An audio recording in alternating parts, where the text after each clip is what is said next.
La tension est à son comble au sein de la Fédération malgache de football. Les membres du comité exécutif n'arrivent pas à trouver un terrain d'entente sur le cas Nicolas Dupuis.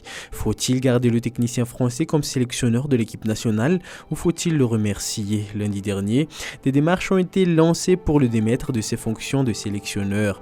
Dirigé à distance par Raoul Arzak Rabekout, président de la FMF, les réunions se sont succédées pour trancher sur la question. Outre les contre-performances et les mauvais résultats lors de la dernière campagne de qualification à la Coupe d'Afrique des Nations, les partisans du départ de Nicolas Dupuis évoquent un manque de concentration sur sa tâche de sélectionneur qui doit être sa priorité. Des votes ont eu lieu à l'issue des discussions, mais comme il l'a toujours soutenu, Nicolas Dupuis a des partisans au sein du comité exécutif. La majorité même du comité ne cesse-t-il de défendre, ce qui rend difficile la prise de décision. Une semaine après la première réunion, aucune décision n'est donc prise. Nicolas Dupuis continue, lui, de montrer son attachement à l'équipe nationale malgache et de mettre en avant ce qu'il a apporté à l'équipe. Le dimanche 18 avril, il insiste sur sa volonté de continuer l'aventure Barea. Le dimanche 25 avril, il publie sur sa page Facebook une photo de lui célébrant une victoire des Barea, victoire à laquelle il a contribué. Une image qu'il veut laisser au football malgache.